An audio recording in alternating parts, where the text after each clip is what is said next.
मुली आज स्वतःच्या घरातही सुरक्षित नाही असा भयानक प्रकार आज आमच्या पेणमध्ये घडलाय, तोही अवघ्या 5 वर्षाच्या चिमुकलीसोबत। जी चिमुकली आईशी गप्पा करून छान आईच्या कुशीत रात्री झोपली होती। 3 वाजेच्या सुमारास त्या मुलीच्या वडिलांना जाग आली। त्यांनी बघितलं की आपली चिमुकली आपल्या शेजारी नाहीये। त्यानंतर त्यांनी तिला शोधायची सुरुवात केली। आजूबाजूला सगळीकडे बघितलं, ती कुठेही सापडली नाही।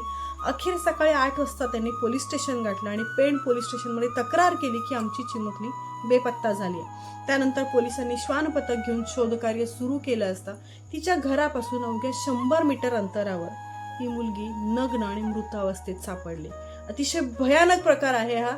डोळ्यात अश्रू आले जेव्हा हे सगळं ऐकलं की आज त्या मुलीच्या आईवडिलांची काय अवस्था असेल। 5 वर्षाची चिमुकली आणि एवढं विकृत कृत्य, ते देखील एका शेजारच्याच नराधमाने।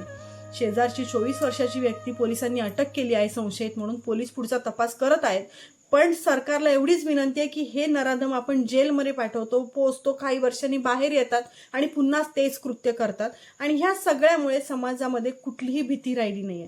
शिरपूरच्या प्रकरणामध्ये देखील हेच झालं होतं। त्या नराधमाने बलात्कार करून तो आतमध्ये गेला, बाहेर येऊन पुन्हा 3.5 वर्षाच्या मुलीवर बलात्कार केला आणि तेव्हा जी विक्टीम मुलगी होती तिचे आईवडील सुशिक्षित होते, त्यांच्या बाजूने खूप मोठे लोक उभे राहिले, ते कोर्ट कचेरी लढले, त्यामुळे कदाचित ही फाशीची शिक्षा सुनावण्यात आली।